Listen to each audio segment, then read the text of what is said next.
Anda dah memang lama berhasrat untuk menggerakkan idea yang anda ada, tapi anda takut berhadapan dengan kegagalan. Dalam video ini, saya akan menerangkan kenapa idea gagal untuk digerakkan dan memberikan tips-tips bagaimana boleh kita mengelakkannya. Assalamualaikum. Hai, nama saya Mazlan bin Khamis. Selamat datang ke Srijayakan Idea, satu platform yang saya wujudkan untuk membantu anda menggerakkan idea anda menjadi realiti. Ada banyak sebab sebenarnya kenapa idea walaupun bagaimana baik sekalipun tapi ianya gagal. Ini saya akan highlightkan 3 sebab. Sebab pertama ialah kita tak ada ambil sebarang tindakan lanjut, kita tak ada follow up action, tak ada ambil sebarang tindakan terhadap idea kita. Itu sebab utamanya. Statistik menunjukkan dalam 100 idea, 99 tidak akan berjalan. Kita kena faham apa dia idea. Idea ialah sesuatu yang tercetus dalam fikiran kita. Dia tidak real. Dia bukan dalam alam nyata. Dia tak boleh pegang dia, boleh bau dia, jadi dia tak real. Dia muncul tiba-tiba dan dia pun hilang tiba-tiba juga. Dan dia muncul dalam keadaan yang bermacam-macam situasi. Tengah mandi, muncul idea. Tengah driving, banyak idea keluar. Dan yang paling teruk kalau anda seorang Muslim, anda faham ni, masa kita solat lah, lagi banyak idea yang keluar. Jadi idea, dia sentiasa ada dalam fikiran kita. Dan sebagaimana cepat ia muncul, begitu cepat juga dia akan hilang. Dia hanya akan bergerak ke peringkat berikutnya apabila kita mengambil tindakan lanjut terhadap idea tersebut. Yang paling bagusnya apabila kita boleh keluarkan idea menjadi sesuatu yang nyata, sesuatu yang kita boleh pegang, yang tangible. Jadi macam mana nak buat tu? Kita perlulah catatkan idea tersebut. Jadi bila terfikir pada idea, kita perlu paksa bila otak kita proses idea tersebut. Kita paksa untuk memikirkan tentang idea dalam kepala kita. Kita turunkan dia melalui tangan kita, pergi kepada pen, pergi kepada kertas dan tuliskan. Jadi idea telah pun dikeluarkan menjadi sesuatu yang nyata di atas kertas. Nah, kenapa itu penting? Sebab bila dia dah atas kertas, kita dah boleh pegang idea tersebut. Kita boleh tinggalkan dia dekat mana-mana. Bila kita balik, kita boleh ambil semula, angkat semula, baca semula, tengok semula. Tengok, oh, patut aku buat yang ini. Jadi dia akan mengingatkan kita semula yang kita perlu lakukan sesuatu terhadap apa yang kita tulis tersebut. Jadi langkah tersebut sangat penting. Langkah untuk memulakan, mengeluarkan idea ke alam yang nyata.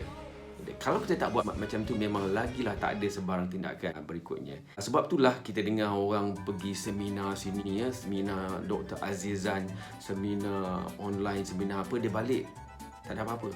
99% orang yang balik daripada seminar, orang yang menerima pelbagai idea, dia takkan jadi apa-apa. Sama juga macam sesi online kita. Kalau ada 100 orang yang menonton video ni, pada saya, kalau seorang pun take action, itu adalah merupakan satu kejayaan. Sebab saya tahu 99 orang yang mendengar ni akan tahu, oh baguslah video ni, tapi dia takkan buat apa-apa. Itu adalah satu realiti manusia. Jadi kita perlu ada tindak lanjut terhadap idea untuk ianya dilaksanakan. Kalau tidak, daripada awal benih idea keluar, dia akan terus gagal untuk kepusingan yang berikutnya. Jadi yang kedua ialah kita ada terlampau banyak idea. Kita juga boleh gagal dalam menggerakkan idea apabila kita terlampau banyak idea. Kenapa? Sebab kita suka pegang satu idea, lepas tu pegang lagi idea lagi, walaupun ada yang sebelumnya belum berkembang, belum dilaksanakan dengan baik, tapi kita cepat sebab kita terlampau banyak idea. Sebab kita suka dengar orang cakap, orang kata buat ni, kita pun buat ni, orang kata buat tu, kita pun buat tu. Dia memberi banyak lagi idea-idea lain yang mengganggu perjalanan pelaksanaan idea kita. Contohnya lah, masa PKP, kita tengok dekat internet orang tanam sayur melalui hidroponik.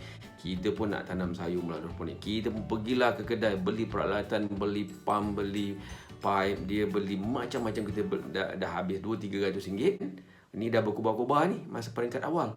2 minggu kemudian masih belum gerakkan lagi. Tiba-tiba ada kawan kata, aku nak buat jual bantal online lah. Kau nak ikut, nak follow tak? Kita pun oh ya, baguslah idea tu. Jadi kita dah terlupa yang kita ada idea yang kita nak laksanakan. Duit kita dah spend. Okay? Maka dia akan tertinggal, ke akhirnya dia akan gagal. Begitu juga bila sibuk nak buat jualan online dan sebagainya, tiba-tiba ada orang beritahu, aku dapat tahu ini ada viral ni pokok lidah mak mentua, lidah jin. Orang beli satu pot dekat 100-200 ringgit sekarang ni. Jom. Kita pun apa lagi, pergi kedai, spend, beli pokok-pokok tersebut. Kononnya nak biar nak buat bisnes. Pun akhirnya tak jadi. Sebab lepas tu timbul pula lagi idea-idea lain. Jadi kalau terlampau banyak sangat idea pun masalah juga. Kita perlu lakukan sesuatu kat situ. Maknanya kita katakan, no. Saya tengah buat yang ini, explain pada dia. Jadi ini sangat penting. Kalau tidak, dia akan menjadi very bad habit. Kita buat tanpa sebarang penghujung. Lepas tu kita pun kata, alah aku ni buat semua gagal. Lepas tu keluarga kita pun kata, alah biasalah abah tu dia suka buat tu tapi mesti tak jadinya. Okay? Jadi dia akan build satu ekosistem kegagalan di sekeliling kita. Jadi elakkan benda tu daripada berlaku. Dan yang ketiga ialah kita tak sabar. Dah beli peralatan hidroponik, dah buat tanam-tanam dan sebagainya. Lepas tu kejap-kejap check bila nak berbuah ni pokok ni. Bila kita buat sesuatu idea, dia memakan masa untuk mengeluarkan hasil. Kita tak tanam pokok mangga, 2 bulan kemudian pergi check mana tak berbuah ni. It takes time. Idea ni ibarat benih. Benih memerlukan masa untuk tumbuh, subur, untuk akhirnya memberikan hasil. Jangan gelojoh, tak sabar. Ini adalah merupakan satu proses. Jadi orang kita banyak macam tu. Bila dia buat sesuatu, dia nak dapat cepat result. Contohnya, nak buat bisnes online. So, buatlah satu posting FB ke mana-mana kan. Saya ada jual produk ni sangat baik, apa semua. Lepas tu, tunggu. Tak ada respon. Sehari tak ada respon, 2 hari tak ada respon. Lepas tu dah tak ada buat posting dah. Sebab apa? Give up lah. Tak ada orang nak pun produk kita ni. Malaslah nak teruskan. So kita cepat give up. Tahu tak Gary V sekarang dia dah jadi motivator yang sangat popular, multimillionaire dah. 13 tahun yang dulu dia memulakan online video untuk bercakap tentang produk yang dia ada. Tiap-tiap hari dia buat video. Untuk 1 tahun yang pertama, dia tidak dapat 1 view pun. Bayangkan, buat video tak ada orang tengok pun. Ada langsung orang tengok. Dalam masa 1 tahun, berapa banyak tenaga dia dah habis kat situ. Tapi adakah dia give up? No, dia tak give up. You got your perspective. I just want to be happy. Don't you want to be happy? Sekarang dia ada 2.9 juta follower dekat FB, dia ada 2.6 juta follower dekat IG dan berjuta-juta lagi follower di platform yang lain. Dia tak give up. Tapi kita baru buat satu posting dan kita terus kata, alah tak ada orang dah lah. Kalau nak postkan buat malu je apa orang kata. Itulah masalah kita apabila kita terlampau terkongkong oleh apa orang kata. Jadi kita jangan cepat sangat give up. Satu lagi contoh ialah Thomas Edison yang buat light bulb. Dia punya eksperimen untuk buat light bulb sebanyak 3,000 kali baru dia berjaya hasilkan light bulb yang kita ada sekarang. Boleh bayangkan tak? Kalaulah selepas 1,500 kali dia buat, dia tak berjaya, lepas tu dia pun kata aku give up lah, tinggalkan ni. Mungkin sampai sekarang kita tak ada light bulb. Jadi mungkin light bulb anda akan keluar tak lama lagi. Jangan sekali-kali cepat putus asa.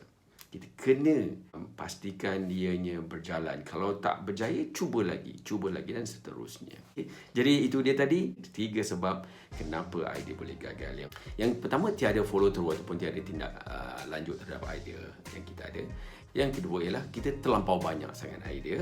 Kita cepat excited over new ideas. Yang ketiga ialah kita tak sabar, kita cepat give up. Kita nak cepat dapat result kan. Jadi itu dia 3 perkara yang kita patut elakkan dan pastikan kita lakukan sebaliknya. Iaitu yang pertama, kita paling kurang catatkan idea kita. Yang kedua, pastikan idea kita tidak dikacau. Dan yang ketiga ialah kita jangan cepat putus asa. Ada banyak lagi sebab-sebab yang lainnya saya akan kupas di lain masa. Jadi jangan lupa untuk terus bersama saya dalam siri Jayakan Idea berikutnya. Dan jangan lupa komen, like, share dan subscribe.